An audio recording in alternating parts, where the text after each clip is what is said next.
Tuhan. Selamat siang, saudara-saudara yang dikasihi Tuhan. Selamat siang. Masih mengantuk atau sudah bangun?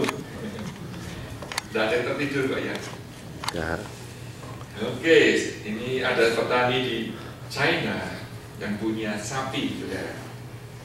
Satu kali sapinya melahirkan, kembar, saudara. Buru-buru sang suami, me, kita diberkati. Sapi kita punya 2 anak sekaligus. Wah, si Meme, saudara. Wah, kok, puji Tuhan ya. Tapi ingat tak kok, kita baru belajar mengenai bagaimana memberi persembahan sulung. Yang satu untuk Tuhan ya kok. Suaminya, waduh, ya udahlah gitu. Besok paginya kembali saudara sang koko ini, bad news. Sapinya Tuhan mati.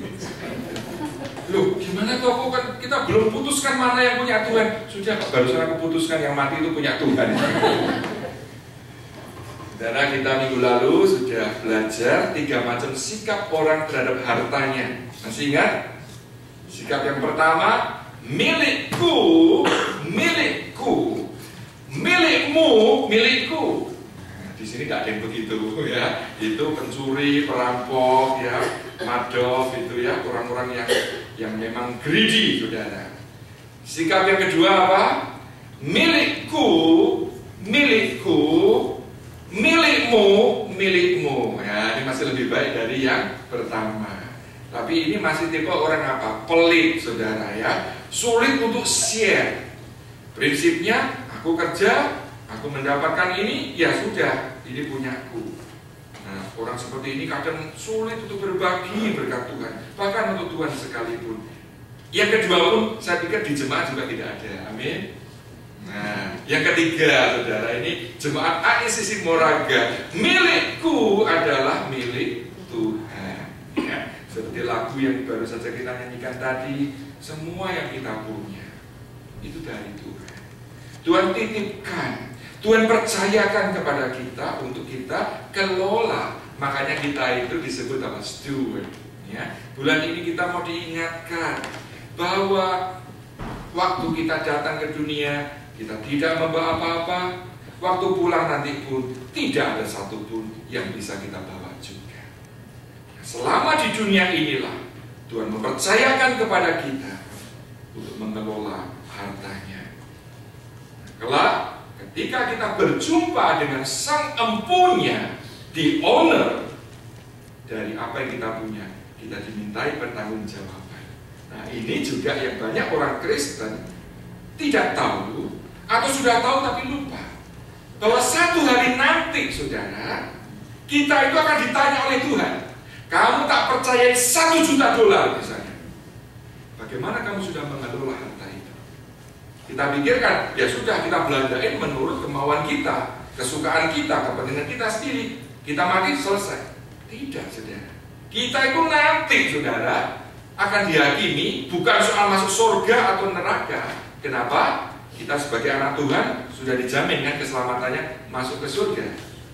Tapi kita akan dimintai pertanggungjawaban bagaimana kita hidup sebagai steward. Bagaimana kita mempertanggungjawabkan kehidupan apa yang Tuhan percayakan kepada kita. Itulah sebabnya kita mau belajar bagaimana kita menjadi a good steward.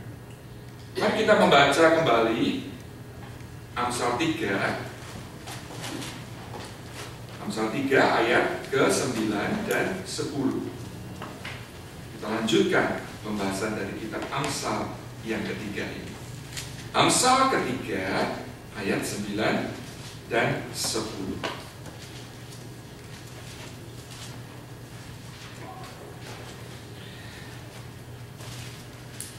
Sudah ketemu? Kita baca bersama-sama. 2, 3. Muliakanlah Tuhan dengan hartamu dan dengan hasil pertama dari segala penghasilanmu. Maka lumbung-lumbungmu akan diisi penuh sampai melimpah-limpah. dan bejana pemerahanmu akan meluap dengan air buah anggurnya. Mari kita berdoa. Tuhan, firman-Mu sudah kami baca, bantu kami untuk mengerti bagaimana mengaplikasikannya di dalam kehidupan kami. Mohon urapan-Mu Tuhan atas hamba-Mu yang menyampaikan maupun kami yang menerimanya. Di dalam nama Tuhan kami Yesus Kristus kami berdoa. Amin. Saudara, seperti yang sudah kita bahas minggu yang lalu, bahwa ternyata Alkitab berbicara begitu banyak tentang memberi. Bahkan ketika topik mengenai doa dan iman digabung jadi satu pun, masih kalah banyaknya dengan ayat-ayat yang berbicara mengenai memberi. Kenapa? Karena ternyata ukuran kedewasaan rohani seseorang itu bukan semata-mata diukur dari bagaimana pengetahuannya akan Alkitab, pelayanannya dan sebagainya, tetapi juga bagaimana orang itu mengelola harta yang Tuhan percayakan kepada dirinya. Di lain pihak juga Alkitab mengingatkan bahwa cinta akan uang itu menjadi akar dari segala kejahatan. Orang-orang Kristen kalau tidak mengetahui, kalau tidak memiliki perspektif yang benar tentang hartanya, maka kita akan dengan mudah terjebak, jatuh di dalam berbagai macam dosa, khususnya dosa greedy atau ketamakan, dan tidak mau berbagi kepada Tuhan dan sesama. Nah saudara, ayat tadi yang kita baca jelas sekali menyerukan kepada kita untuk memuliakan Tuhan dengan harta kita. Saudara, sebetulnya bagi kita yang hidup di perjanjian baru, itu lebih gampang, saudara. Masih jauh lebih enak dibandingkan dengan mereka yang hidup di zaman perjanjian lama. Kalau saudara membaca PL, saudara dapati di PL itu berbagai macam persembahan, saudara. Nah, puji Tuhan, karena Yesus mati di kayu salib, saudara, maka paling tidak 5 macam persembahan yang harus dilakukan di perjanjian lama, hari ini kita tidak perlu lagi melakukannya. Mari secara cepat kita buka Imamat pasal 7. Imamat pasal 7, kita baca ayat 37. Kitab Imamat di mana, saudara? Jangan cari di perjanjian baru, ya. Itu di PL, kitab ketiga. Imamat 7 ayat 37.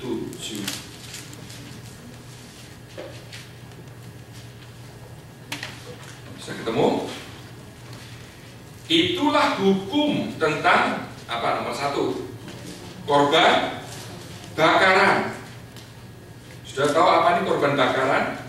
Korban bakaran itu satu korban binatang, ya, yang seluruhnya kecuali bagian kulit, ya, itu dibakar, saudara, di altar sebagai suatu persembahan yang harum di hadapan Tuhan. Jadi ini seperti persembahan satu syukur kepada Tuhan. Seluruh binatang, saudara. Wah, itu berarti 1 ekor sapi berapa juta rupiah satu sapi, saudara, atau kambing, ya. Puji Tuhan, Kristus sudah mempersembahkan dirinya lebih dari semua binatang. Dia merupakan persembahan yang harum di hadapan Bapa. Hari ini tidak perlu lagi ada korban bakaran. Yang kedua apa, saudara? Korban sajian, ya, the meal offering.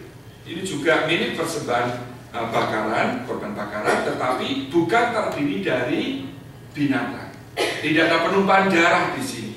Ini merupakan sayur-sayuran, buah-buahan yang dipersembahkan juga sebagai satu ekspresi pengucapan syukur kepada Allah. Yang ketiga, korban penghapus dosa. Saudara, sekali lagi puji Tuhan, ketika Yesus mati di kayu salib, Dia merupakan anak domba Allah yang dipersembahkan untuk menebus dosa umat manusia. Di zaman perjanjian lama, saudara, kalau seseorang itu melanggar perintah Allah, maka untuk menebus dosanya, apa yang harus dilakukan? Membawa kerbau, sapi, atau kambing yang tidak bercacat. Jadi bukan sembarangan, dipilih, diperiksa oleh imam, dilihat semuanya, tidak ada yang cacat, oke, baru boleh. Itu untuk apa? Dimaksudkan untuk menjadi korban keselamatan. Bagaimana dengan yang berikutnya? Korban penghapus dosa maksudnya tadi, ya. Lalu korban penebus salah, ya. Ini mirip juga dengan yang tadi sebelumnya, korban penghapus dosa, cuma ini dalam relasi dengan sesama. Misalnya dalam bisnis ada kecurangan, saudara. Nah, menurut hukum Musa itu salah. Dan kamu harus mempersembahkan korban sebagai penebus kesalahan. Itu juga membawa binatang. Nah, bayangin kalau hari ini kita harus begitu, saudara. Berapa ekor sapi, berapa ekor domba yang tiap tahun kita persembahkan untuk menghapus dosa, untuk menebus salah kita. Puji Tuhan, ya, sudah tidak ada lagi itu, ya. Kemudian lagi korban apalagi? Korban atau persembahan penabisan. Nah, ini juga acara khusus, ya. Kalau ada acara-acara khusus penabisan raja dan sebagainya. Lalu korban keselamatan, ya, peace offering. Saudara, puji Tuhan, kita tidak lagi perlu khawatir tentang nanti kalau saya mati bagaimana. Kenapa? Karena kalau kita percaya kepada Tuhan Yesus sungguh-sungguh, ketika kita mati, kita sudah pasti diselamatkan. Kita sedih, ya, kalau mendengar ribuan orang di Jepang, diperkirakan sudah mencapai 2000, saudara, korbannya. Bisa pasti lebih, saudara. Kita nggak tahu bagaimana dengan jiwa mereka, ya. Nah, bagi kita, saudara, yang sudah mengenal Kristus, Yesus itu sudah menebus dosa kita. Kita diselamatkan.